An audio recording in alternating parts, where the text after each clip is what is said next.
we are good to go. Councillor Donoghue, if you'd like to take over. Good morning, everybody. I'll just pass on to Hannah to do the attendance.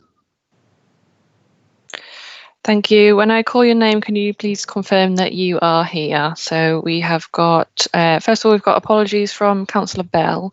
Councillor Chow, I don't believe he's present. Councillor Donoghue. Present. Councillor Heslop. Present, sorry. Thank you. Councillor Layton. Present. Councillor Lee. Yeah. Councillor Councillor McEwen. We've got apologies from Councillor McEwen. Councillor Newell.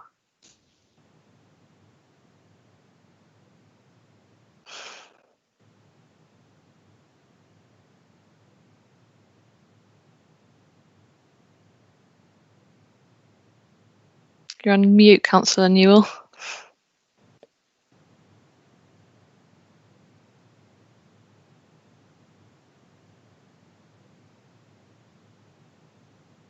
I can see you there, so I'll move on. Councillor Tostervin. Here. Thank you. Councillor Wright. Good morning, here. Hiya.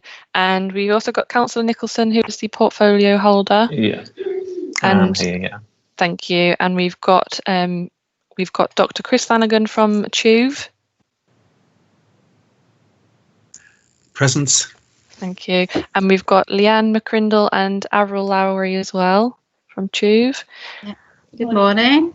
Morning. And we've also got Diane Lax from Healthwatch. Good morning. Morning.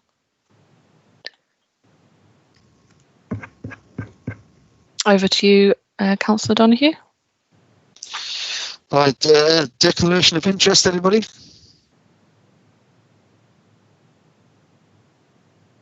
No? Okay then, let's move on to the quality accounts for 2019-20 report.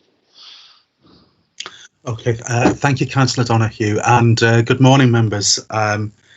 It feels a little strange for me doing it like this, although I'm sure you've become very practiced by now, so please forgive us and tell us if this isn't quite working for you. So we've done a presentation because, as I'm sure you've all appreciated from looking at the agenda papers, the actual quality account document, a lot of it's legally prescribed and it's not the easiest document to read or digest. So we've done some PowerPoint slides to take you through the most relevant bits. I wonder whether we could share that now. Thank you. So if we can, I'm guessing that someone else is going to need to move the slides on. Is that right? Okay, so Alison, if I just say next slide, then hopefully that will happen. So the purpose of this presentation, as I said, is to take members through the quality account document, but the bits that will be of most interest to you, in particular to make sure that you've seen our 1920 quality data and we've had a chance to explain what it's saying. Also, I think it's very important that you know how we did on our quality improvement plans that we said that we were doing last year, but also what our plans are for 2021 as well. And also to explain to you what we're thinking of for 21-22. And underlying all of this, of course, is the impact that COVID-19 has had on this process and our engagement with you. So if we move on to the next slide, please. I know that there's, since the last time I was at this committee, I think you've had your elections and there's been quite a lot of changes of membership. So just to say, for those of you who haven't come across TUVE before, we provide your secondary level mental health services in Darlington and also learning disability and autism services, but we also provide services to County Durham and to Middlesbrough, Stockton, Hartlepool, Redcar, but also to most of North Yorkshire, except for Skipton and the City of York as well. So it's a large area with about 2,100,000 people living in it. And the quality account is something which NHS trusts are supposed to do, which covers their whole area. So I want to get my apologies in now that you'll not see very many things in here specific about Darlington, because the document has to be, in instance, be a whole trust document. But we will try and pull, depending on what questions you may have, we'll try and talk a little bit more about Darlington as we go through. So if you can go next slide, please. So obviously, it won't have escaped your notice that COVID-19 has been unfortunately sweeping the country, and as we know, we're now in a very difficult situation again at the moment in the country as well. Unsurprised, well, I suppose for those who don't know, normally the quality count would be produced, would go out to, you'd get to see it in May, and then we would approve it at the end of June, and that actually coincided with the height of the pandemic.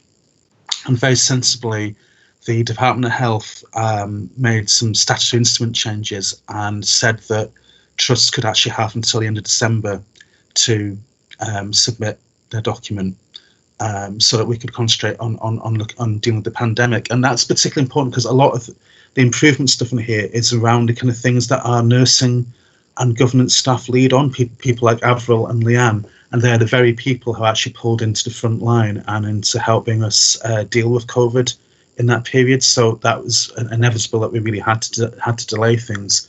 However, as an organisation, we felt that the kind of reduction in COVID and the kind of moving back to something a little bit more like normal, that was probably the right time to try and get this published.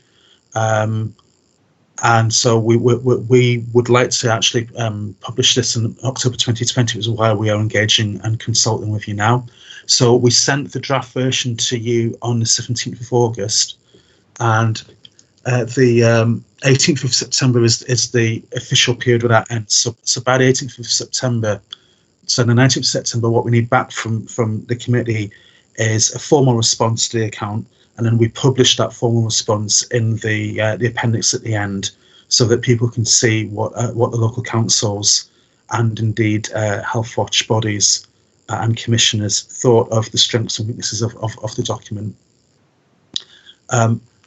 Another impact of COVID is that we had planned, as I say, to do a lot of work on our quality improvement priorities in the first 6 months of this year, but inevitably the people who would have been doing that were actually doing COVID things. So, for example, the person who would have been working on a thing called Dialogue, which I'm going to come on to later on, about personalisation of care plans, he was actually running our mobile swabbing operation, which at that moment was the most important thing that he could do, but it meant that we didn't have the progress we would have expected. So rather than just giving you the same deadlines that we would have given you in May, we've gone back and rethought about what realistic deadlines now are. So all of the deadlines that you see in the document are, in a sense, post-COVID deadlines. They're what we think we can actually stick to now. And as part of that as well, normally we would have had a big event in July where we would have invited stakeholders to come and tell us about what they thought the priority should be for 21-22. We weren't able to hold it in July. We did think about holding it in September, but we decided it still wasn't really safe to do so. And actually, because our progress has been slowed down so much, at the minute we're thinking we'll probably still need to be working on the current priorities next year as well. But again, we can discuss that later. So if we move on again. So as I say, the quality account, it's a bit of a sprawling document, but you'll see in it there's a profile of the trust. There's sections about the achievements of quality priorities, and more generally, there's our quality improvement plans for the current year. There's some stuff in there that shows about how we comply with various regulatory requirements, and there is some information on quality performance. And we'll go through the most interesting bits that we're hoping are most relevant to you in the rest of this presentation. So if we move on again. So this, I know it's a little small, but hopefully everyone can see this on their screens. There's a number of quality metrics which are tied to our quality strategy, which we report on every year.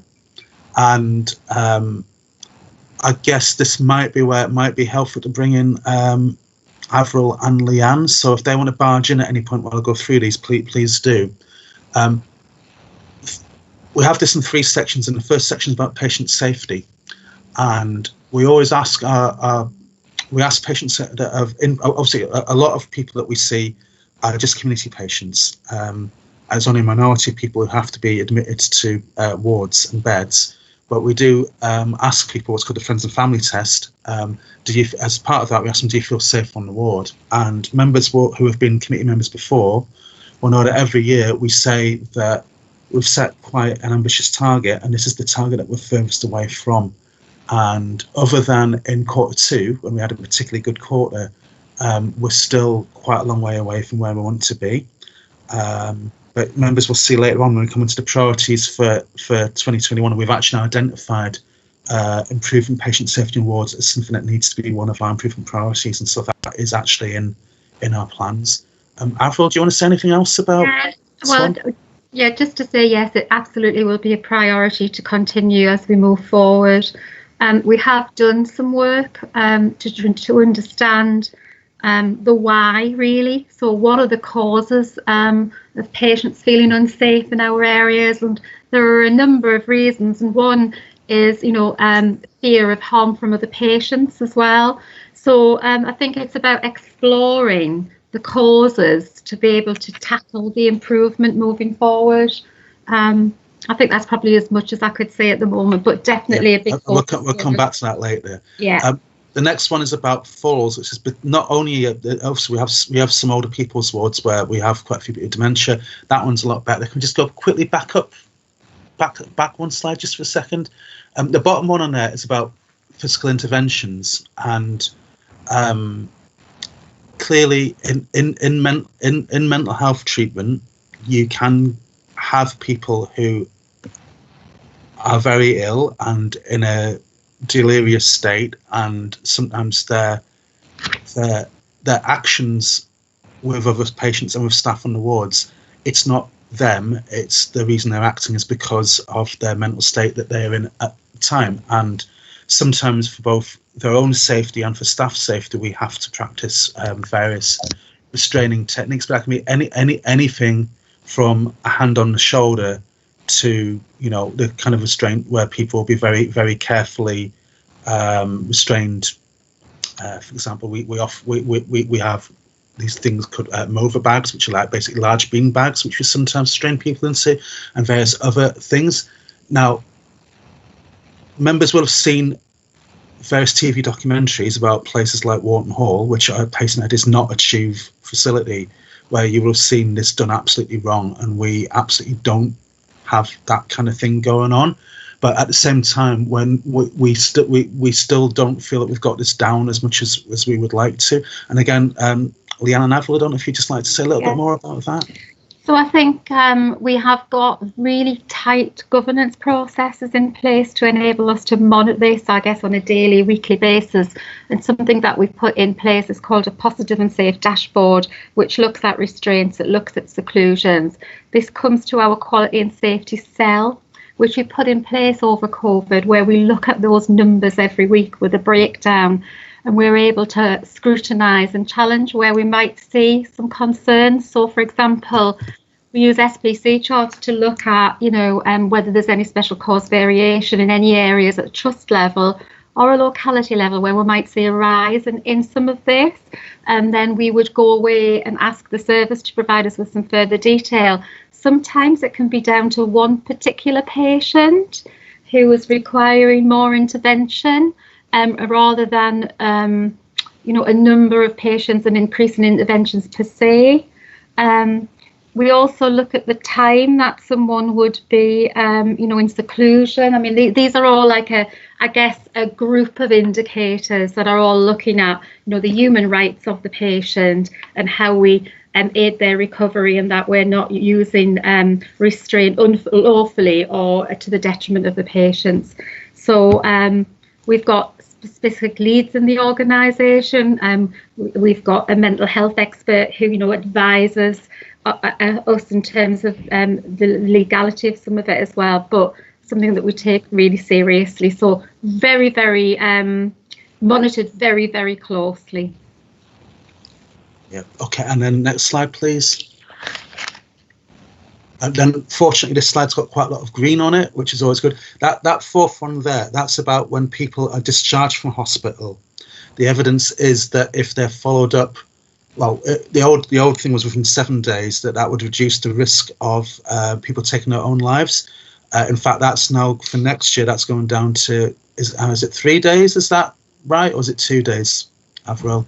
I think 2 days. I think. Yeah, 2 days, and that's because we know that that's when people nationally, that's when people can be most vulnerable. But you can never quite get 100% of that, because sometimes people do things like leaving the country, or they have other reasons why you can't get hold of them. But it is important to hit that 95% target, and we have. We're fine on clinical audits. We're fine for adult length of stay as well. For older people length of stay, some of you here will have heard me say before that the two things that can lead to people having to stay a very long time in adult mental health wards. One of them is you have a few people who are very, very complex and have a mixture of mental and physical health needs. But also in some other parts of the trust, but not particularly Darlington, there can be a problem about delayed transfers of care. But that is a much bigger problem in some other areas of the trust serves than it is in Darlington. So although that's red, I wouldn't want you to think there's a particular Darlington issue here. It's really more of an issue in other places than Darlington. And I've got the next slide. Just 1 second, Chris. Yeah, sure. Councillor Tostovan, I think, has got a question. Okay. Well, I wasn't sure whether you were taking questions at the end or during the meeting. What would you prefer? That's a good. Well, what would you normally do at these meetings? Because we're happy to work with you, whichever way you want to work it as a committee.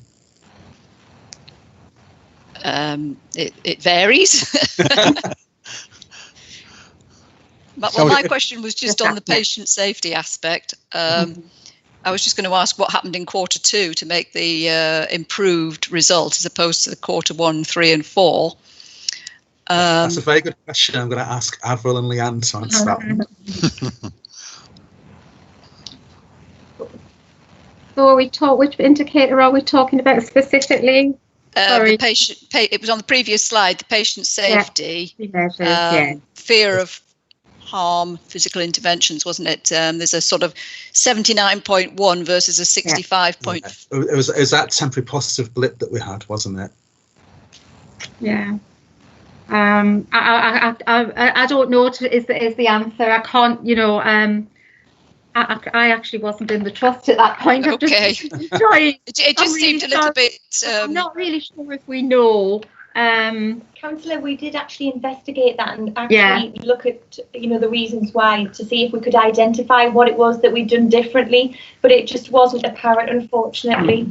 So it could have been patient mix on the ward, or it could have been something that we'd done. It's very difficult to tell. I guess we were hopeful that it would be sustained, but unfortunately it appears to be a random positive blip. Right, okay. Which is a shame, really, because if we could understand why we did so well there, obviously, it would be something that we'd be wanting to, if it was a particular way of we were approaching things or an intervention, it would be useful to know, because then obviously we would invest more into that and look further into sort of spreading that learning. So it's just unfortunate, I guess, that we couldn't pinpoint anything in particular.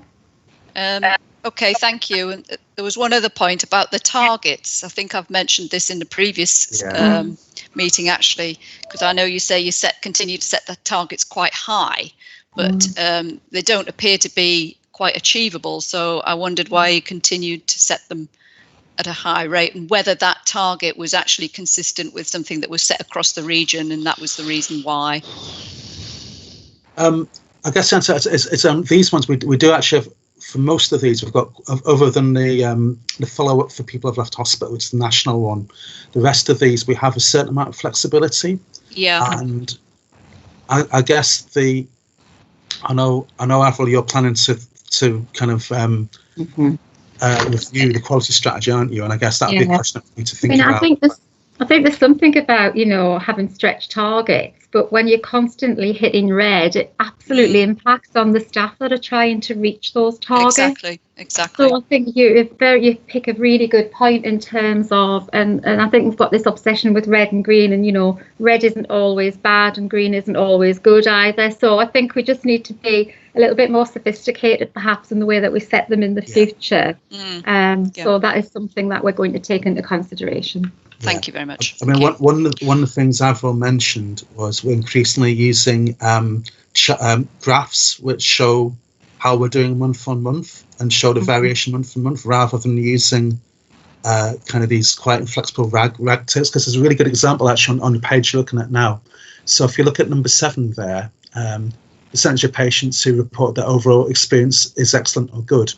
In quarter 3, it's red, but we were 0.1% below the target. Yeah. And I guess that's the same colour as some of the other ones that we've missed by quite a long way. And that's why these red, amber, green things, all that, NHS loves them. They can hide the real picture, I think. Yeah, and I think what we're dealing with here is we're talking about people. We're not talking about numbers and percentages. So, you know, how many people does this equate to? So that's how I like to think of things. And if it's one person, you know, it's significant, really. So I think, you know, you can use percentages because it's a quantitative way in terms of something scientific around measuring improvement. But I think we have to supplement them with some other more qualitative measures as well that give a bigger picture and tell a story. And I think as well, just on to take the current page as a whole, these 3 are all about patient experience. And our new, as you members may know, we've got a new chief executive, a guy called Brent Kilmurray, who started a few weeks ago. And as part of his kind of starting his work here, he's actually doing quite a big engagement exercise with staff, but also with service users and carers. It's called the Big Conversation. So we've spoken online to more than 300 service users and carers, and they're giving us some really rich feedback about what we do right, but also for some people what we do wrong, and that will give us, I think, a good chance at some really good things to think about in the weeks ahead, to actually inform some more of our planning for next year. And I think it's about really listening and hearing those people, because we measure things. I think that we perhaps paternalistically think we should measure in terms of the patient experience, and we need to understand what is important to our patients and measuring the right thing. So measuring what matters to them, I think, is really important. And I think that conversation will help us. Yeah.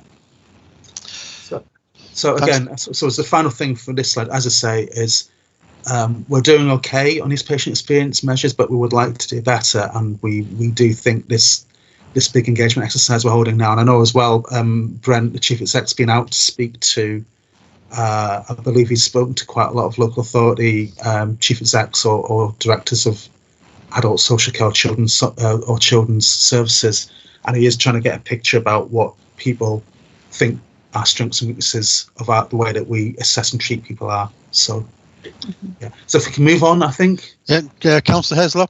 Yeah. Yeah, thank you, through you, Chair. I just want to ask about the follow-up. I was a bit confused because on one of the pages, has the 48-hour follow-up come into yet? No. Because a bit later on it talks about 7-day follow-up, and then on page 47 of the paper copy, or page 43 of 98 on the other, it's talking about 72 hours for commissioned CCG services. So I was just wanting some clarification around the follow-up figures or the times or numbers. Right. Thank you. Yeah, go on. I'm just thinking in terms of some of the targets that we've set are more a local target. So my understanding is the 48 hours is what we as an organisation have set ourselves, where some of the other time scales I think are referring to what's within our contract with the NHS, with our NHS contracts and our commissioners. And I think it's about perhaps just being a bit more ambitious locally and internally. Leanne's going to come in as well with some more information if that will help. So, Councillor Heslop, I'm not sure if you're aware, but we're actually going to be moving towards the 48-hour target going forward. So at the moment, it's something that we're starting to look at as an organisation. because we know that we'll be moving towards that. So for a while now, we've been doing 72 hours, and we've again reduced to 48 hours, because we know that the more that we can intensively support a patient when they've been discharged from hospital, the better their outcome will be, hopefully. So we're certainly moving in that direction. So I think the question is about, what's mandated, what is ours, and which targets are we working to. So I would say the 48-hour one is something that is a local target, which may well become a national target in due course. Right. So we're trying to get ahead of the game in terms of, because we know that intervention in that critical period can save lives. So that's what we're hoping to do. Yeah. Okay. Thanks very much. Thank you. Hi, Chris. Would you prefer the questions at the end or as we go through? I guess maybe this is a natural place. Actually, are there any questions on, because we're about to start looking at something different, so any questions on the quality metrics, the last few pages that we went through?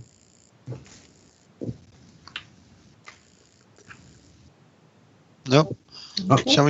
Shall we move on? Move on. Okay, so we're now going to talk about the quality improvement plan. So we have to have between 3 and 5 priorities, and we went for 4. Surprise, surprise. So we'll go through those in the next few pages. So if we can move on slide, please. So these were the 4 that we. So these are the ones that we have. So we have we have 3 that we'd already had before that we're carrying on. We had one new one, which was this one about patients who feel safe and all. So these were all supposed to start on the 1st of April, but clearly that wasn't possible for reasons that we all know about. So what we've done is we've recast the plans. We're going to try and tell you what we have done, but also what we're going to do for the rest of this year up to Easter, basically. So if we move on again. Oh, too many title slides. I would I'll move on again. So this first one, though, is about patients moving from children's services to adult services. And the reason that's one of our priorities is because in the past, young people have said that it can feel almost like they're jumping off a bit of the cliff, moving from children's services to adult services. And in our services, that's at 18. I know in some of your services, that's at 25, but for us, it's 18 at the moment. And so for the last couple of years, we've been trying to improve that. And I know Leanne's probably the expert on this. So I don't know, Leanne, do you want to just take the committee just through a bit of highlights about what we've managed to do already, but what our plans are going forward as well? So we're just going to have a little move around. So if we just take you through that, obviously we're part of the NHS England collaborative with regard to transitions, and this is a national collaborative project. And for any of you who are familiar with the Institute for Healthcare Improvements methodologies, a collaborative is a way of really gaining momentum for change in practice and sharing best practice on a national level as well as a local level. So it's really positive that we've been able to join this collaborative. And one of our services that was initially joined was the York service. They've noticed that since becoming part of that collaborative, that they have seen a significant shift in how they hold their panels, but also how they really support young people and listen to them at that point of transition. So it's very much now about taking on the young person's views, consulting with the family much more intensely before they then look to transition a patient and pull together that individual plan for the patient as well. So we have seen a really big improvement in the trajectories that we've actually been able to monitor throughout the collaborative from the starting point where we weren't performing as well as we'd like to now where they're really performing and getting everybody through a good comprehensive review and transition plan before moving into adult services. And that sometimes means as well that looking at the 5-year forward view about patients being able to stay in services longer up to the age of 25 perhaps, is that if somebody needs that additional support or needs to stay in the children and young person services a little bit longer, that's absolutely okay, and we will be able to facilitate and support that and move them on at a point at which they're ready to move to the adult service. It also might mean that the adult services need to be a bit more interactive and using assertive outreach techniques to bring the young person into the service, rather than the momentum being on their part to do that. I think that. Do you want to go on to the next slide, I think? Yes, please. So what we've done is obviously establish some of the barriers to successful transitions as well, and really looked at what the transition panels should look like. So we've got a standard format for transition panels going forward, and we've decided internally that going forward we'll also extend the collaborative. It was very successful, and we know that that methodology has worked for us, so that's something we'd like to use now across all localities to improve that patient experience. We've used experts by experience to share their views about their transitions, what went well, what didn't go so well, and how we can learn from that as a service. And we've presented case studies of particularly complex transitions where there have been difficulties encountered, but where all the transitions from CAMS and from adult services have got together and really used their expertise to move that patient on and transition them in a really positive way. And finally, we've evaluated the effectiveness of the transition panels. So we've had a look at what works and what doesn't work in the trust, whether a virtual panel would work, or whether it needs to be, you know, clinicians sitting down together in a room and discussing cases. And as I say, we've agreed that standardised method now for a panel. Okay, next slide, please. Yeah.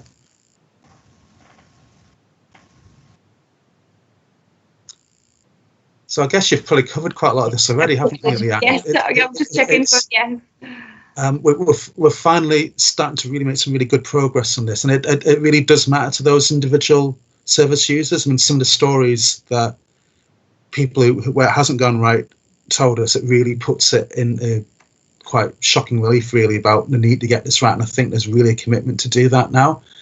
So basically, as Leanne said, it's about continuing the improvements that we've been doing, making sure that they're working. This plan, do, study, act cycle thing is just basically what did we plan to do?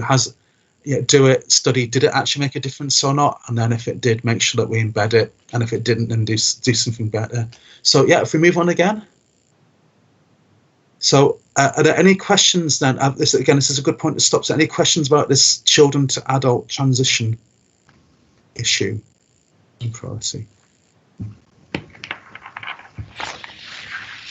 Okay, in which case we'll move on to personalisation of care planning.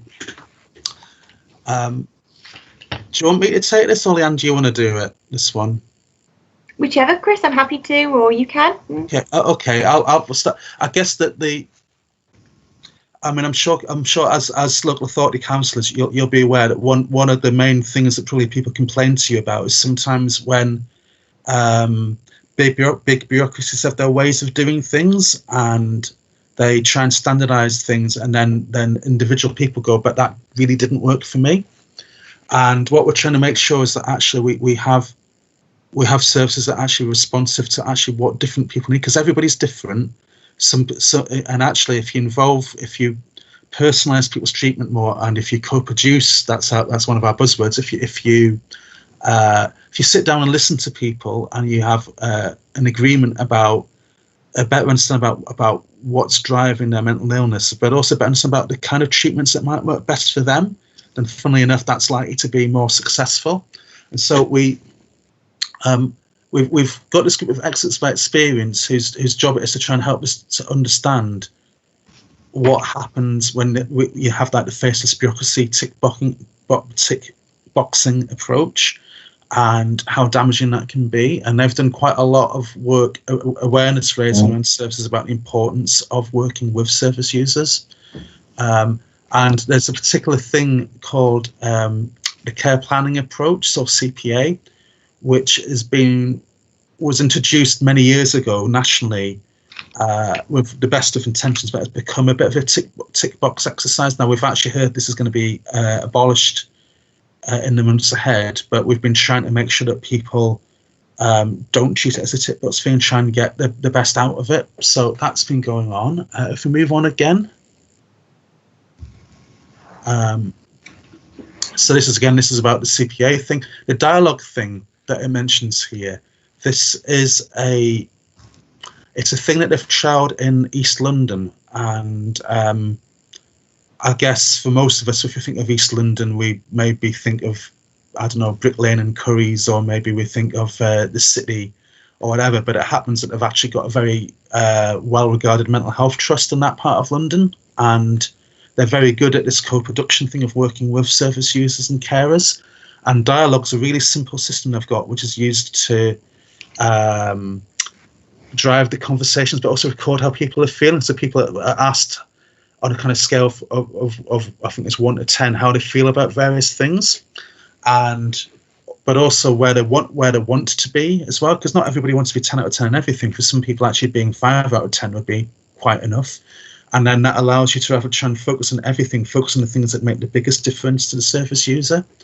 But inevitably, as with a lot of these things, to get this to work requires some changes to systems, and that's something called CETO, which is going to be coming in during the next few months.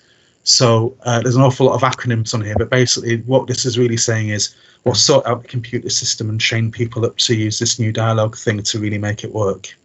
That's the plain English version of this slide. Chris, do you mind if I just come in there as well? Yeah, sure. So I think, we see the IT system as an enabler, but we shouldn't, I think what is really important is that it's the conversations and it's the involvement of the family and the patient and the clinicians that, we hear, we listen, we act on, their input and see that as equally of value. And all the systems in the world are only as good as the people who use them as well. So, we're not having an over-reliance on the electronic system, but it will definitely be a key enabler that provides that framework in a way of approaching those plans. But it's still so important that our staff understand and, have that care and compassion in terms of delivering care. And then that is, very fundamental around the culture of the organisation and how we ensure that we are addressing that and maintaining that care and compassion as we move forward. So it's a joint approach in terms of having good plans, ensuring that we're involving and talking to the right people, but actively listening, but using this framework as an enabler to deliver that. So it's a combination of things, isn't it? Yeah. Okay, then if we move on again. I think we've probably said all of this already, but just to say as well, we do recognise, as Avril said, processes don't change behaviour automatically, and we'll be doing a lot of training. And although the CPA is going to be abolished, which we think on balance is a good thing, that for quite a lot of our staff, getting rid of CPA is going to mean they're going to have to change their practice quite a lot, but that's a good thing, as it'll help us make some of those cultural changes that we want to make. So we'll move. I think that's the last slide there. Can I just check? Yeah. So if any questions then about how we can, our plans to make our services better fitting in a sense, more personalised, more individually focused. No. Great. We'll move on. No, sorry. Councillor Layton. Yes, thanks, Chair, and thank you to Chris and Leanne. I appreciate that you mentioned earlier, Chris, that a lot of this is on hold because the person responsible has been sort of moved to doing coronavirus swabbing and the like. So, and I understand that currently there's a move to include like the ambulance service, and using sort of care plans, which integrating care systems like that's fantastic. What I was just interested in, and as someone who did Project 2000 training back in the day, I'm just going to dust myself off here. I do remember one of the core components of our thing is, I think it was driven by World Health Organization at the time, was about improving the personalization of care plans. And I just wondered, it seems to be another stick, as Councillor Tostovan was sort of highlighting, with the, sort of falling short of targets that you set sort of high. It's almost like a stick that we have to beat ourselves with, that, you've got this unattainable goal. Sort of when is the end point when care plans will be personalised to the right degree? So it's a difficult thing to measure, isn't it? Because it's a qualitative thing rather than a quantitative thing. And I just wondered, are there any barriers that you see, that to achieving this? It's really a curiosity of mine, because it's something you hear year in, year out, and again, I think it must be a bit soul destroying for staff if they're constantly being told we must start, sort of keep improving. I know people want to get better all the time and make services more personal and pertinent, but must be hard if we seem to be falling short when actually it's a very difficult area to. So I just wondered what your thoughts were on the subject. I think Leanne wants to comment, Chris, if that would be helpful. Yeah, that's fine. Hi, Councillor. I suppose the honest answer is there's no set deadline for when all care plans should be personalised, but certainly our ambition would be that all of our care plans are personalised all of the time for every patient. Now, realistically, we don't always achieve that. Not everybody's, great at writing a care plan. And, we will have instances where the care is wonderful, very kind, caring and compassionate, but perhaps it isn't reflected in a care plan as such that is as good. However, in saying that, we've very positively taken forward messages from the CQC, because this is something that we struggled with, particularly a few years back, and CQC did set us a must-do action around improving the personalisation of our care plan and making sure that they were very individualised to each patient and based on their needs. So it's something that we've been working very hard on now for a few years. Certainly Michael and his team have been doing that training, delivering it right across the organisation, using experts by experience and really making sure that care plans are recovery orientated and based on the needs that the patient identifies. So dialogue will be another tool that helps us to really find out what it is that's important to the patient and what their needs really are, to help us devise that plan collaboratively together and co-produce it. But that work is very much now ongoing and has been for a long time. So much so that when we had our last inspection, the CQC commented on how much those plans had improved and were really impressed at the work that we'd undertaken. So I think we're well on track. I just want to come in there as well, and I think you just make a really important point about, I've said before, it's about also measuring what matters, and we get into this system of where external stakeholders, regulators set targets and around certain things, and it can be quite a negative experience for staff who actually, if we're looking at numbers again and measuring it in that way, who may well be delivering really good care, but we just don't always have a way of measuring that. So we may see an improvement in the quality of those plans. What I'd like to know is, what is the outcome for the patient? Because if we're just improving the process and we're not improving the outcome, then, all of that effort is going in. There's something wrong somewhere. So it's about how we bring those all together to see that bigger picture again. Yeah. And before we just to assure members that the people working on this one are back working on it. I actually saw the person who was leading, and he said, I've finished swabbing ages ago. I've been back on this for quite a while now. Again shortly. Thank you very much indeed. Thank you. And then we come to reduce the number of preventable deaths, and I think that this is a really tricky one, because on the one hand, when people think of mental illness, inevitably people think of suicides, and they think of beds, stroke asylums, but 90% of the people that we see are community patients, and are actually probably over half of the people unfortunately take their own lives have never been anywhere near a mental health service. But nevertheless, we do have deaths of service users, sometimes very occasional on wards, and sometimes people who are in our community services. And we obviously, this is about reviewing and understanding that, and then what could we have done differently so that we do differently next time. So if we can go on to the Next slide. And I guess, Avril, are you the best person to talk through this one? I guess, which slide are we on here? Yes.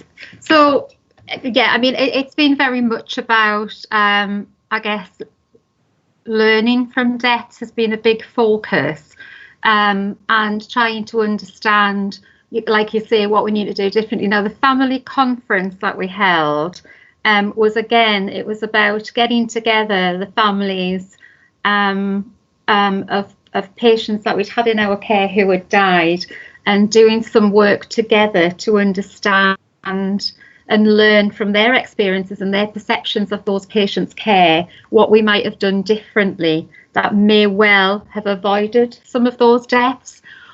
Or even, I think, even if, you know, it's always very hard to know if a death is preventable or not, because there are so many variables and complexities. But even in terms of, you know, some of the processes, I think we're also keen to learn in everything when we're dealing with patients, in terms of, you know, our interactions with the families and how we could improve some of that as well. But we developed an action plan from that. We from some of the learning that we had and the feedback, we were able to look at some of our internal policies, but also thinking about what would have helped the families for the future in terms of handling that process. Yeah, we produced some booklets. Leanne's telling me more about those. Were they for the families? Yeah, so these were for families. So I think, you know, it's a very, very difficult time in anybody's life if they are bereaved through suicide. And the feedback that we got from families and carers was that they really needed to be taken through that at a time when they were ready to look at information. So those booklets were produced, and families had input into those, so that the information that they needed was there at a time when they were ready to actually use that information. And for some patients' families, it may have been, you know, a matter of days or weeks after the death, but for others, it may have been some significant time on, perhaps a year on from the death. So it very much is about having that information accessible to them when they need it. And I think in a broader sense, we can sort of move on. I'm just sort of kind of speaking from what I know rather than sticking to the exacts of the slide. But I think a big focus is when we do have a death, you know, the process we go through in terms of the review, in terms of the care, and whether there were any commissions or omissions of care that might have contributed to that. All of those incidents are reviewed very carefully. And we look at, you know, whether there are any themes coming up and how we learn from that and move that moving forward. And so we do have a big focus in the organisation of various priorities and work streams around harm minimisation, as well as you know, prevention of suicide and reduction in avoidable deaths. So some of that work, you know, some of the examples would be, we know that we've had some inpatient deaths that involved the use of ligatures, and we've got a big programme to review, or we have reviewed the environment and, you know, where there may be ligatures that could be a potential cause of risk for some patients. We're working with suppliers to ensure that some of those key things that might need replacing. So, for example, bathrooms have been a focus lately, looking at making the environment safe within the bathroom. So thinking about the types of taps we have, the hand towels, the toilet seats, because I think as patients become, I guess they're exploring further ways in which to harm themselves. It doesn't always need to be a ligature that's anchored. Patients can still, you know, cause harm and try and commit, well, not and try and take their own lives, be more creative in the way that we do it. So I think there's a realisation we can't eliminate risks within a clinical environment. We can try and minimise it as much as possible in line with the risk assessment of the patient. So we're doing a lot around, again, ensuring that staff are competent and developed in terms of recognising the dynamic risk of a patient and how that can change from day to day, hour and hour. Policies, processes and training that support that recognition, so that we're always adapting our plans and the way that we're caring for patients in our care that recognise that the dynamics of that risk, to try and prevent harm to patients. But there's a whole programme of work that our medical director is now leading. So as we move forward, there'll be more things which, the safety part also comes into it, patients feeling safe in hospital as well. We had a safety summit when I first started. So I joined the Trust in February of this year, just before we went into lockdown, which was a bit of a shame. But I was fortunate enough to take part in a safety summit that was held, which involved patients, carers and staff from the organisation to review the findings of a number of deaths that we'd had in the organisation and look at what the key findings and the learning was.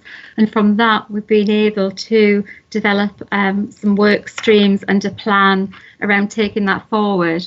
But we also recognised that the people in the room were fairly senior, and what we had planned to do was to hold an event with families, but also to hold an event with staff, I would say, at a more junior level in the organisation. I don't mean that to sound, hierarchical in any way, but it's about getting to the people at the front line who are delivering the care, because they are the people that understand, I think, the complexities much better than we do, and the grey areas, nothing's black and white. So it's really to get their input in about how we design our care moving forward that is the safest as possible, and what their needs are and what are the barriers to some of that. So I guess I would conclude by saying, prevention of harm as well as death is a big, big focus for us. It's a big challenge, but we're absolutely committed to learning and moving forward. And I think the learning is the key thing. What we don't want to see is the same types of incidents repeating and repeating and repeating and spending lots of time reviewing incidents. We need to be putting that time into taking action from that learning. And so we've introduced a new way of reviewing our incidents, which takes a more proportionate approach, and it's in line with the new NHS serious incident framework that has been released shortly. We've had someone in who's a national lead on that, training our teams in patient safety around how to get the best out of incident reviews and being able to recognise those incidents where we'll get the significant learning. And then I think in turn that will free us up with time to really move forward with doing more with the learning. And that's a big focus for me moving forward. We've developed a learning library, a learning database, and every time we recognise learning, we're capturing that now and we're identifying what we need to do about it, but what a good outcome would look like. So, for example, if we'd had an incident and we recognise that we need to draw staff's attention to a certain policy, for example, or working in a certain way, we might send something out called an SBARD, and basically it's an action alert, and it gives the staff the background to the incident that we've had, but what we're recommending for moving forward to preventing it happening again, and it goes out to all the relevant people in the organisation. But we don't really have a robust way of actually assessing whether they have any impact whatsoever. So it's a bit sometimes like, yeah, we've ticked the box, we've recognised that something's gone wrong, we've recognised we need to make sure that staff are aware of this and do this differently, but we don't have robust ways always of following that up. So now we're going to say, we've sent that out today, when will we revisit it, and how would we know that it's had the effect that we want it to have? And I think that's the difference that I'm trying to make at the moment in terms of moving from really, good investigations that are, identifying good practice, I have to say, as well as areas for improvement, but how we move to actually embedding changes in the way that we work. So a really big focus. Okay. I guess we can have questions on this section, if that's all right with you, Chair? Yeah, Councillor Heslop. Hi, thanks for that. The two things, one I should have said before, can I just personally say I welcome the ongoing work with children and young people's transitioning services. And on this one, it is actually a welcoming thought, it's not a criticism, the appointment of a family liaison officer. Yes. That I just read in, I think it's page 55 of my paper copy. I think that's a really good thing as well. I just wanted to put that on record. Thank you. Yeah, and actually the family liaison officer sits in my team. We've got one person, and that post was developed, I guess, from correspondence with families and recognising the support that those families need. So we have had quite a lot of positive feedback, and I can see that there's potential maybe to having another post in the future. It is lovely as well, because we're one of the first mental health trusts in the country to actually appoint family liaison officer, because it's not a post that everybody has to have. It's not mandatory. It's something that we've opted to have as an organisation. Yeah. It's been really welcomed. Thank you very much. Yeah. Councillor Wright. Thank you, Chair. Looking at the suicide prevention, we have a plan from 2017 to 2020. In our information that we can get online, it only goes up to the figures till 2016, where we had 36 deaths in Darlington through suicide. Right. Do we have an update figure on this in recent years? And another thing is, looking at it, it's become something in Darlington, and again this week we've actually tragically lost a young man in his 30s through suicide, through mental health. Is it something that we can look into, maybe having a regional but more local campaign, especially within men's mental health, because it seems to be men under 35 that are really taking this the hard way. So yeah, it's just to see if the plan if it's working, or if it's something that we need to look into to push it further. Yeah. Thank you. So in terms of the data that you've got access to, where is it that what's your source of that information? Where do This one's on the Darlington.gov page. Okay. So, we will have much more up-to-date information around that. So I can look into how we can signpost you to that or provide you with that information. We'd be really happy to do that. Brilliant, thank you. In terms of, the men, these young men, I think we have a recognition, and we know that there are pockets and groups within the North East, where this is the thing. And we did do some work. Our medical director set up a group within the organisation to really sort of have some kind of surveillance around some of the individuals that we knew were involved in some of these groups. But certainly moving forward, I think it's about looking at the work that we do and how we tap into the various at-risk groups, I guess, and what we do to support that. Yeah, I think a lot of it is people that haven't gone to get the help because they don't know how to get the help, or they're too embarrassed to get the help. Okay. I mean, the young man that's just passed away this week was a guy that was from the community, from what we can see, was a happy, full of life person that had many friends, and people are saying they can't understand why, but he didn't go to anyone. But this is happening in Darlington quite a lot, especially over the last 5 years. Yeah. This has been a really big thing that we need to really look into. Okay. All right, thank you. So I think we'll probably recognise that it's not possibly unique to this part of the country, but it's a theme that's come out of some of the national confidential inquiries into suicides and deaths as well.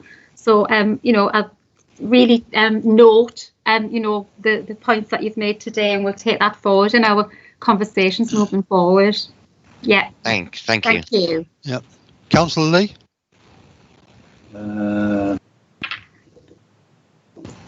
Thank you very much, Chair. I was delighted to hear in part of that presentation your reference to working with people at in the front line. I think that is absolutely so critical. Similarly, I noticed in this colossal document we were asked to read, which I did wade through, in the index there is reference to the Kaizen management system, which of course, as you well know, apart from being continuous improvement, does specify the need to involve everyone, irrespective of whether they work at the front, at the coal mine face, or whether you're a director, or whether you're not even involved with health at all, to get some ideas. And it's a brilliant idea. So the question really is that, do you use Kaizen and in everything you do, when you're doing these investigations, when you're looking to improve, do you bring in everybody, or is this a management only? No, so I think the Kaizen approach, which is, I guess, the chosen approach of this trust. I mean, I am a certified leader. I've just come, as I say, to this trust, but I did do the training back in Seattle many years ago, so I've got a bit of a history with that as well. And I can see that, the trust has really invested in that approach. But key to that is involving people from all backgrounds, but very much those people. So on the wards, in the community teams, they even have like a whole week time out to do something what we called an RPIW. I think just to build on that for your information really is, since I've come, I took a proposal to our EMT, or Goal Command, whilst it's been in, while we've been in lockdown, to develop a call to action around patient safety. And how, because I think some of it is, I think some of the conversations that I've had since I joined the trust was, we've got a lot of really enthusiastic people who don't always feel heard, and who have got some really great and innovative and creative ideas, and who are absolutely critical to make change happen. And the approach that I'm trying to move forward with, to build on the improvement methodologies that we already have in place, is about starting that social movement, and based on social movement theory around creating that enthusiasm and that pride from everyone in the organisation, where they just really want to be involved to make a difference. But that's about empowering them. So it's about recognising the skills that people have, no matter what role they have in the organisation. So again, not being hierarchical, but the domestic on the ward, the healthcare, the porter, the person in the labs or whatever. I don't know, we don't have labs here. I'm an acute background, you can tell. But I just think, it's that recognition. So the approach that I'm asking to do is that people are recognise their priorities in their wards and their areas, and they, using the tools from our toolkit, identify collectively how and what they're going to take forward, so that we know what the trust priorities are. So how are they going to help us deliver those in their areas, in their context? Because what we do in one ward may not be successful in another ward. So it's that move to hearing, listening, empowering and supporting people at that ground level to have that bottom-up change, and I think that is key. Yeah. I just had a comment there, if I may, Chair. I think the important thing is involvement. I think it's where you are in the chain of management or not. People need to feel involved in each and everything you do. And if you're simply going in there every day to sweep the floor, you certainly don't feel involved. Yeah. So it's everyone involved. Now, the second question, which may not be maybe relevant. The job that you do, I think we all agree. Oh, lost you. Sorry, I can't. I don't know if everyone else has lost Councillor Lee. Yeah, I got chopped off there somehow. Oh, there you go. What I was thinking, Avril, is that we all respect and appreciate everything you people do for mental health and autism. It's a very, very difficult subject. The management improvements that you are describing in the document and you're describing the PowerPoint presentation just shows that you are continually on an upward journey to improve the service and system to your patients. But being a bit, well, I was going to callous, perhaps, but callous is probably the wrong word, but being a lowly councillor, when I look at the 102,635 people that you've dealt with, is there not a way at the end of all this to simply say, we've dealt with 102,635, and this is the effect that we have had with our management. So in other words, we know how many patients you've had, how many, there would be serious cases where we know that, you know, we will never ever get better, I'm afraid. But there will be people who do have depression, which with the support from people like yourself, you can stick, as they have been discharged and back into society. So surely the success of your service, the National Health Services, really is, we get so many people in, we've looked at so many people, yeah. And this is the effect on all this management technique and the professionalism that we brought to the service. But in this wonderful, wonderful document, which I did go through, 90 or 100 odd pages, I think, reference to the outcome of patients. And you mentioned actually early on in your about outcome of patients. But this is documentation. There is no evidence, if you wish, for people, laymen like yourself, that this £365 million a year is this spending. Yeah, really good point. Yeah. And I think having come from an acute background myself, I think that seems like maybe less challenging to do, because, you know, you're measuring, you know, if somebody comes in, so many people come in with a broken hip, we can measure how many people we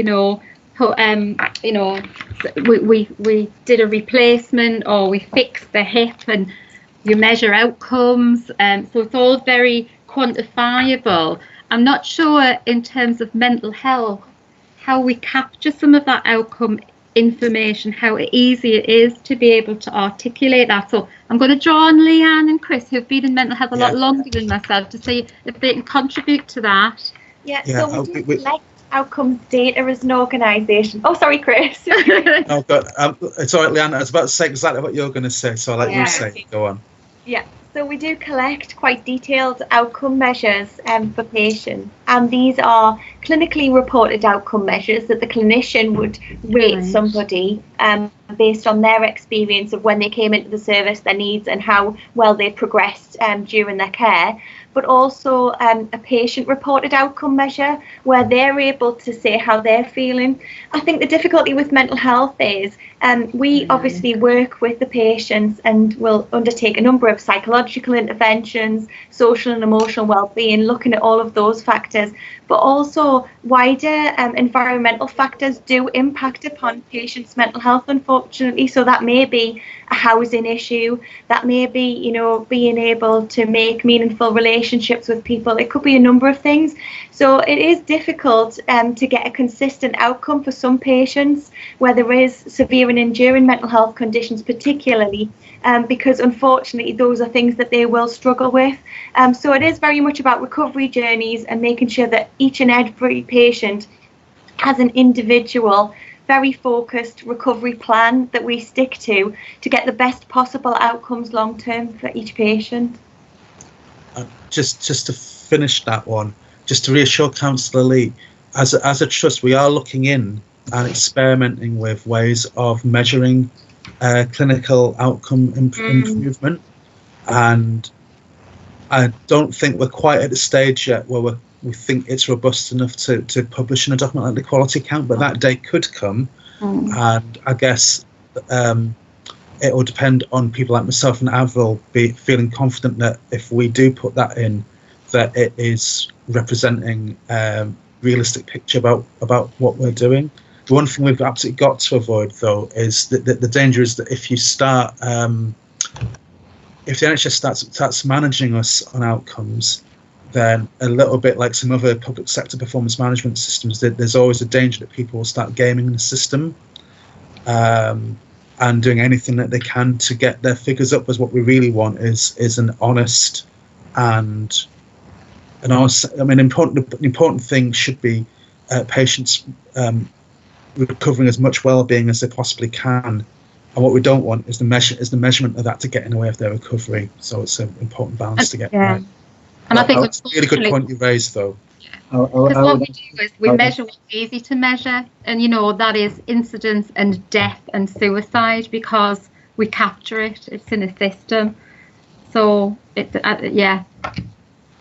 Well, it is challenging to the nth degree. I appreciate that. Yeah. But ultimately, the last word is really all these wonderful ideas about improving management, improving care, improving the everything to do with mental health and autism. The ultimate question is the effect on your patient. And for people like me who can accept, who's got no experience whatsoever of the work you good people do, when I look at £365 million a year and 102,635 people, blah, blah, blah, I'm thinking, and I've got 100 and odd pages to wade through, which is what I did, I'm thinking, just what effect are we having in all this management, all this discussion, and all these Kaizen systems, and goodness knows where else. Yeah. How does it affect the person who has got problems? And that, I would suggest, is the ultimate information that we need, and I'm sure the people out in the town across the country. But I do accept. Don't get me wrong. I know I'm probably giving you an awkward question. I do accept it is a very difficult thing. But I think you can see the good to be challenged on it. It's good to be challenged on it because it gets us to think in a more innovative way around how we might actually capture some of that. Well, thank you anyway. And people, good all of you. Councillor Nicholson.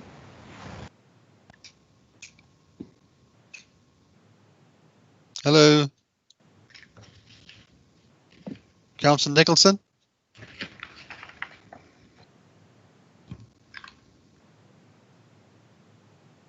Councillor Wright.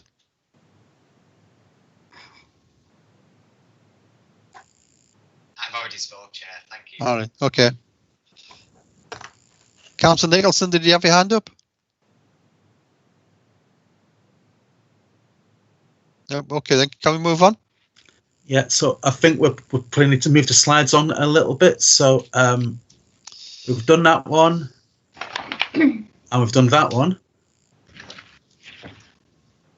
And move on again. I think. Oh, so this is safety now, isn't it? Sorry, can we? Yeah. So you remember earlier on we said that we felt that yes, 2/3 of patients feel safe on wards, but that means that 1/3 don't. And we've been aware of this for a while, so we've started thinking about what could we do differently. And one of the things we thought about doing differently is actually could we use some digital type, modern technology to help. So one of the issues on wards is that people who are particularly ill can have different levels of observation, but some people can basically have what's called constant observations, which means that there's someone hovering over them all of the time. Sorry, excuse me, I'll make that phone go off. And that isn't really great for people, to be quite honest. So one of the things and again, people are sometimes worried about, what staff do and don't do. And so we've talked about using staff body cameras. So a lot of this is about, can we use technology to help people feel safer, as well as there's other things as well. So if we move on to the next slide. Oh God, that's really small, isn't it? But as well, what you'll see on that slide is another issue that makes people feel unsafe on wards. It's sometimes the perception that other patients, maybe their behaviour can worry people. And one of the things that in particular worries people is if there's a perception that there's illicit drugs or drug dealing on certain wards. And so we have invested in some drug detection dogs with our partners up the road at CNTW, and there's a couple of dogs, and so they'll work between the hospitals in Morpeth and Prudder and Newcastle and Sunderland and our hospitals as well. and hopefully, you know, that as well as the fact that, you know, most people quite like seeing animals on the wards as well, that they will make people think a bit more carefully about attempting to engage in trading illicit substances on wards, and that will make the people who don't want to do that hopefully feel safer. And, you know, we carry on working with the police about those issues as well. So I don't know, Avril and Leanne, is there anything else you want to say about improving patient safety? No, I think it's just that ongoing work into next year around lots of things that will contribute and lots of initiatives. And these are just some of the examples of things that we're going to be testing out in terms of whether they have an impact. Yeah, but I guess the key point about all of this is you know, you ask us, well, you know, you've got all those figures, all those RAG ratings. What difference does it make? Well, this is the one measure where we've for some time been worried that we're nowhere near our target. We weren't getting any closer, so we need to do something a bit more innovative and different to see if that will make a difference. So we're going to try out all of these things and see whether we can get a bit closer to where we'd like to be on it. So again, if we move on, I think that's the last slide on that one. Yeah. So are there any questions about patient safety before I move on to the next steps?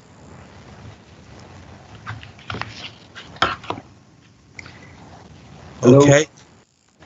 So, Councillor Donoghue, I'll just move to the last couple of slides then. So, obviously, we issued you the document on a couple of weeks ago, and we do really appreciate the time of those of you who read through all of it. Avril and I are going to have another look at it next year and see whether there's a way that we could make it, while still keeping within the law and doing what the law says that we have to do. Yeah. Would we make it more user-friendly? Because it's not the kind of document we'd like to produce, and would very much like to be in a position next year with you when you go, oh, that was a much better document to read through this year, thank you. So that's where we'd like to be. But in the meantime, we will need comments back from the formal comments from via the chair of the committee by the 19th of September. Our board will, our trust board will not only see the document that you saw, but it will see all the comments. So we'll have a comment from you. We'll go into the Tees Valley ONS committee next week, and we'll have a comment from them.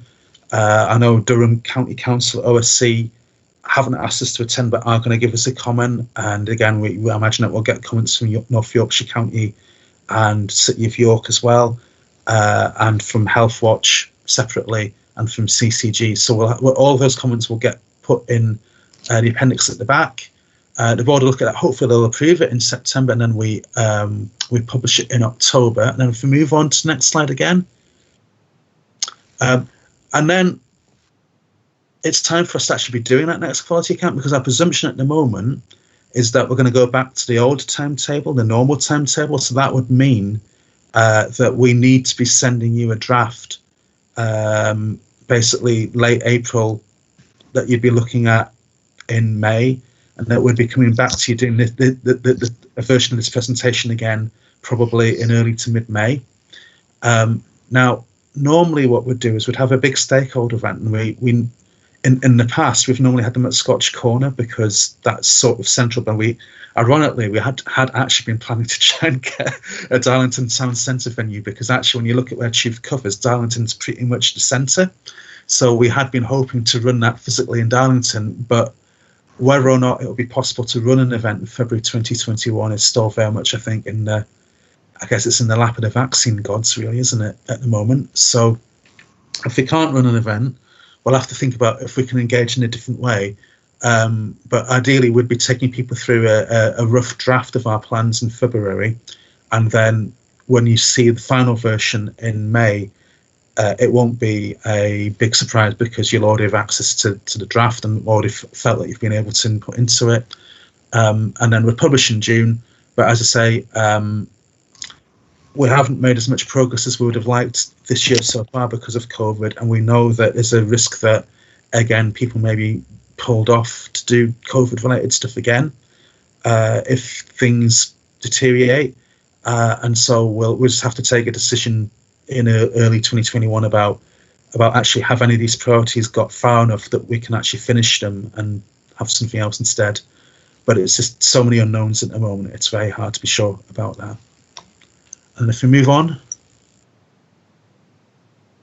And that's it. So, I mean, we've already had a number of very helpful and very thoughtful questions. But Councillor Donoghue, if your committee want to ask us any more questions, we're very happy to do our best to answer them. Councillor Layton. Thank you, Chair. I was just wanting to ask about next year, not to make it a more daunting year for you, with regards to the coronavirus, the impact that it's had not just on the logistics of providing your service, but will there be some sort of provision in your account next year for counting in, people who've had sort of exacerbated, sort of problems? Because I'm thinking, just in Piermont ward, I know of somebody who actually had to be admitted to hospital, who had disabilities, but then developed, rapidly escalating anxiety problems to the point where obviously she needed a hospital admission. Mm-hmm. And I don't know whether, without knowing her sort of case history, whether she's ever been a patient before. And I just wondered if these people, I know they're people and they're, individuals, but whether the statistics will be kept on people who've either had admissions or, or services maybe that have been affected, just so we have a sort of an overview of how coronavirus has impacted Tuve in general and on a personal level. So without wishing you for more work to do, I was just wondering if that will be included next year. Can I? Next year. Chris, you can answer, because we've been doing a lot of work around this, haven't we? Yeah. So we in Tuve we have done some work on forecasting. Some of you might have heard the phrase surge. So the fear is that there could be quite a significant surge in mental illness because of COVID. And there's, just to help councillors, I guess there's three main drivers of that. So there's the people who have actually had COVID. There's the direct impacts of COVID. So it's things like there's the people who have been very ill, ended up in intensive care, and that's actually quite that experience in itself is likely to lead to some people having psychological issues afterwards. But there's also people who've been bereaved because of COVID. And it's not just the fact that they've been bereaved, but they were bereaved at a time when you couldn't have funerals and you couldn't do the normal grieving process. And of course, there's also people you've heard about, people call it the long tail COVID, or the people who didn't apparently have it very badly, but they just can't shake it. They're still got shortness of breath. They've still got fatigue, and again, that's going to have a psychological impact on people, because a lot of those people were relatively young and healthy, and suddenly their lives have changed, and they're worried about, will they ever get back to full. So there's the COVID-19 direct impact. There's the impact of lockdown. So there's the anxiety of the people who had to go to work during lockdown, and that's as much your people who work in supermarket checkouts or bus drivers as it is people who worked in care homes or intensive care. So there's quite a big group of people there, but there's also, people who live on their own, for who lockdown's been a very difficult experience. There's also people who have physical conditions that made them more at risk of getting COVID. And of course, then unfortunately, it's going to be the impact of the recession as well. And we've done some modelling about what the numbers might look like. But what we've said is a lot of research into this isn't, because we haven't had a pandemic since 1918. A lot of research is trying to make parallels with things like Hurricane Katrina or other natural disasters, or things like the Manchester Arena bombing and things like that. And none of these are really direct parallels. So we are very closely monitoring what's really happening. So we've got systems which is getting some intelligence in from GP practices, because we think there might be the canary in the coal mine, that what's coming into GPs now might be coming into Tuve in a few weeks or months' time. We're also looking at our own referral data, but again, we're also picking up, the stories about what's really going on. So, for example, our statistics will tell us that our beds, we've now got as many of our beds are full now as they were before COVID. We did have a big dip when we discharged lots of people, but what the statistics don't tell you is that a number of those people are people that we've never seen before. So then they're not our usual client group who, you know, we've seen before and been in and out of our services. They're people who we've never seen before, and it's their first official mental illness, if you like, but they've come in extremely poorly. And so, yeah, we're trying to pick up all of that. We're trying to feed into some national work as well that's going on about trying to predict these things. But it is really, we'll be honest, it is very worrying, because even if a vaccine arrived tomorrow, the lockdown experience can't be undone. People have had that now, and that, in a sense, the impact of both lockdown and the people who've already caught and survived COVID or been bereaved by COVID, that's now locked in, whatever happens with the vaccine. Can I just ask, is there a possibility you could get some extra funding to cover this work? Because it just seems daunting. There's two answers to that. So fortunately, the NHS was already planning to increase investment into mental health, and there's something called the Mental Health Investment Standard, and there's also got transformation funds, and they're, in normal times, the amount of money we'd be looking at would. So I'm not an accountant, so I mean you'd be looking at, and I can't give you Darlington specific figures, but for Chief as a whole, you'd be looking at potentially somewhere in a kind of 3, 4, 5 million mark,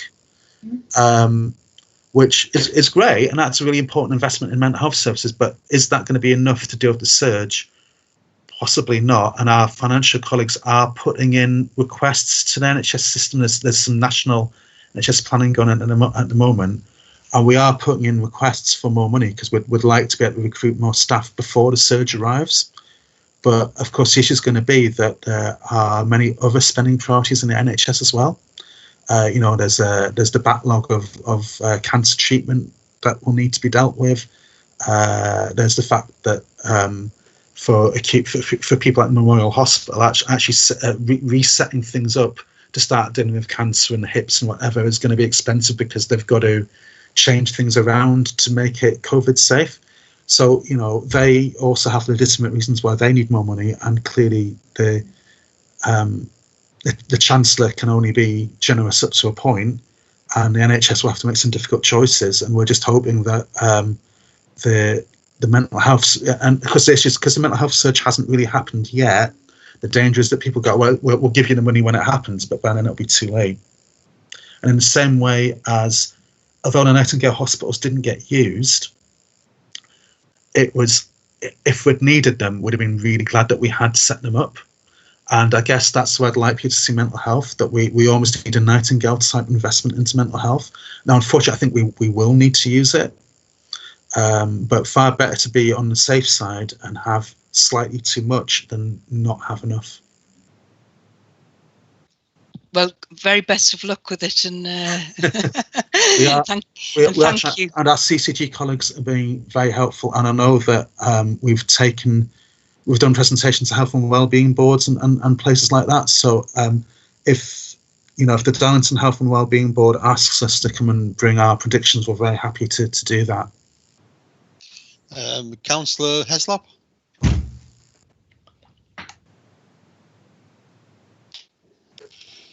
Hello, Councillor Heslop. No, Councillor Lee. Hi there. Hey there, Councillor Heslop. I am. Can you hear me? Yes, can you? After you, sir. Two things. I just think it's been a fantastic presentation, but I just want to go back to page 9 of 598 on your sheets, I guess. Yeah. The 667 average bed occupancy, is that including? I'm just wondering where the people from West Lane are. How many people from West Lane are elsewhere in the country, which would be an addition? And is there any sort of has there been times where Tube has been full and other people have had to be put into another trust. And my second point, if you don't mind, is on page 50 of the paper copy, or 46 of 98 on yours. I have had feedback for some people from it's about the equality and diversity. Yeah. And I have had some people from feedback for some trans people. I'm just wondering what steps are being taken to improve the experience of gender recognition within TUV, as it's highlighted in the report. That was it. Thank you. Can we take those in order, because they're both good questions, and Avro may come in and help. So with beds, I think there's two separate questions. So if we I'll come back to the children in a minute, but for adults and older people, generally TUV finds bed where we need a bed. TUV finds beds within our own footprint, but occasionally that can mean people, for example, going to Scarborough rather than going to West Park, where you would want them to for Darlington patients. We were, before COVID, we had got the amount of time that happened down quite well, but unfortunately in the last few weeks that started, because you don't want to be moving people around at the minute because of COVID. Once you've got them and you know that they don't have it, you don't want to expose them to other people. We have started having a few problems with people being in the wrong hospital again. So that is an issue for us, but we do unless people have there's a very small number of people who have a treatment need that TUV can't do, so they might be sent somewhere else because we would never have the right kind of bed for them. But generally we don't send people out of the TUV area. For children and young people, I'm sure councillors are probably well aware of the fact that our children's wards at West Lane are closed. My understanding is that well, first of all, as part of that, we've put a lot of effort into bolstering our children's intensive home treatment and crisis service. So a lot of work has been done to make sure that that children and people don't actually need to go to hospital at all. So we've reduced the number of people in beds. Where people have needed to go into beds, where possible, they've gone to Prudder, which is where our neighbouring trust's beds are, which clearly isn't as close as Middlesbrough, but it's kind of the metro centre, turn left a bit for 10 miles and then you're there. So that's the next best option. But yes, there have been people who have had to go to, for example, Stockport or places in Yorkshire. I'm anticipating that NHS England may be in a position to make announcements about the future of children's beds in the next few weeks, but I'm not close enough to know exactly when that will happen. But I do believe that NHS England are working on it and do plan to make the announcement. So it's not an ideal situation, and there may be Darlington youngsters who have had to travel further than everybody would have liked. Absolutely, but I guess I think the other risk, Chris, in some of the challenges that we've had in terms of bed availability for getting those young people in the right place is also, I guess, sometimes we have had young children in adult ward beds, which we would not want to be in that situation. But so that has been a challenge as well, if we're being, perfectly honest around this, that there have been an occasion where that has happened. So, we do everything we can to try and avoid that. But then if it does happen, it's for the shortest period possible, and it's putting in all of the measures that we would need to ensure that that person is protected in that environment and has the right environment for them. We would never admit anyone under 16 into an adult ward. That would be. That's never had. To my knowledge, we've never done that, and that seems a very serious issue by NHS England if that happens. Can I pick up the trans part of the question as well?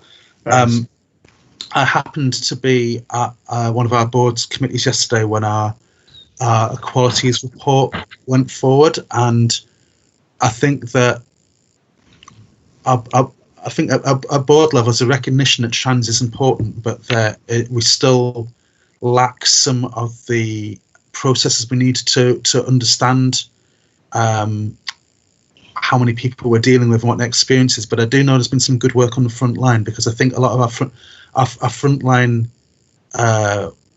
clinicians are increasingly aware that that they probably will meet trans people now in their work. They won't be meeting somebody every day, but I guess our clinicians are keen to. They want to do a good job. They want to get it right.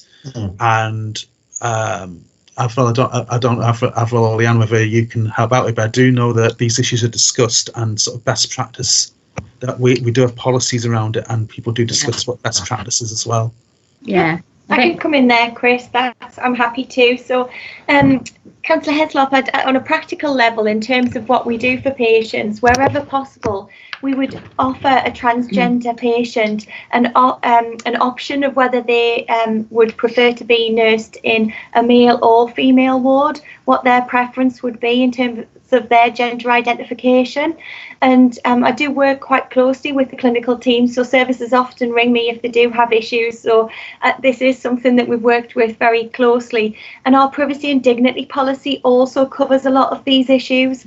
So more increasingly, transgender patients are coming onto wards, and we are trying to make every reasonable adjustment to make sure that they're absolutely catered for and that their preferences and needs are met whilst they're on our wards. Sometimes due to risk, we're not able to accommodate them. So, for instance, in forensic services, if a patient's transgender and wanted to be on a ward of an opposite sex, for risk reasons, it may not be safe to do that. But we'd always work with that patient wherever possible to make sure that they felt comfortable and that their needs were individually met. Yeah, thanks, Leanne. It was mainly about community services and the recognition. That was mainly where I was coming from, but I do know the work that goes on, so thank you very much. No, that's great, thanks. Cheers. Councillor Lee. Thanks very much, Chair. Referring to page 69, if I may, the patient safety incidents, including incidents resulting in severe harm or death. I'm not so sure whether I'm reading this right, Grant. I think I am, where we're looking at Q1 and Q2. The national average is 3,926 incidents reported, with 37 resulting in severe harm or death. And it seems that from these Esk and Weir valleys, we have got double the number of incidents, i.e. 8,024 incidents reported, of which 86 have resulted in severe harm or death, which is near double national average. Have you any comment as to why that should be? Why we should be so high? I mean, those are staggering figures. Hi, I think some of it is around in terms of reporting. I understand. So we would always report a death if a patient had even one very, very short intervention in the period of the last 6 months or so, where I understand not every trust reports in that way. So if it was a very brief intervention, they may not include that as one of their deaths. That's one of the explanations and the discussions that we've had since I came.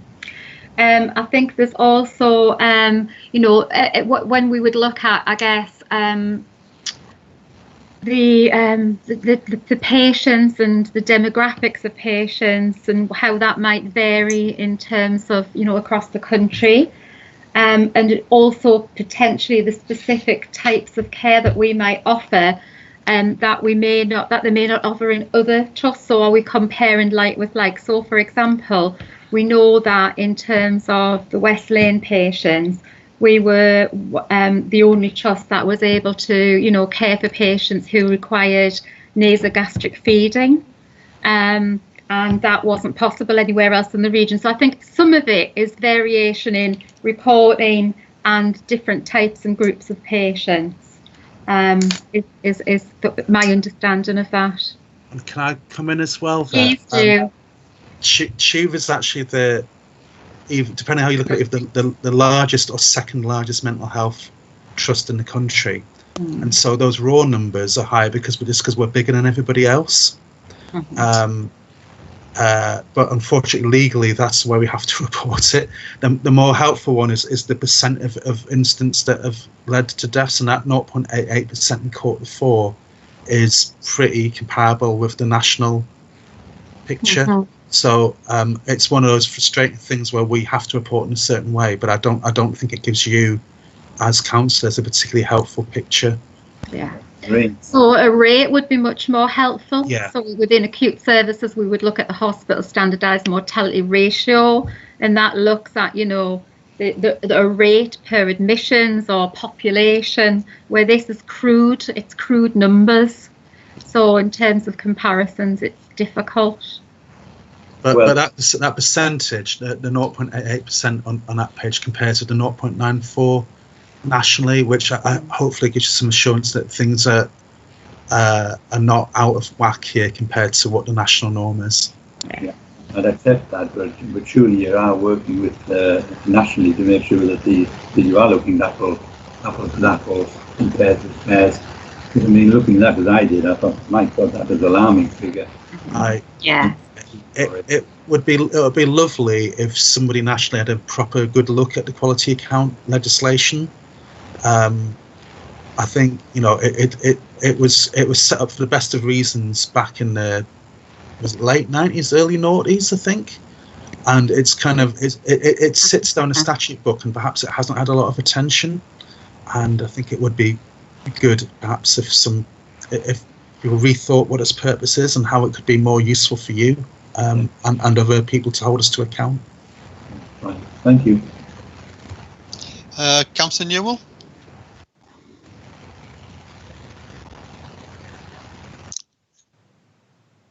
Councillor Newell? Can I just ask Hannah, Wendy's, Councillor Newell's having problems technically, so she's not able to get her microphone to work. So she said, if it's possible, can she email? She has some comments and questions, and would it be okay to email you with the questions directly after the meeting? Yeah, that'll be fine. Councillor Layton, then. That was just my point, right. just to help Wendy out, because she was waving away but not being able to be heard. Thank you. Yeah. Any more questions? No. Lovely. Thanks very much, Chris, Avril, Leanne. Is it? Yes, thank you. Yeah, right. We're trying to socially distance here. No, thanks very much. It was all very interesting information. I think we all agree with that one. Okay, very welcome. Thank you. Thank you. And look forward to seeing you again, hopefully. Okay. Yes, and perhaps at the town hall next time. Let's hopefully. I can't get to grips with this computer business. No.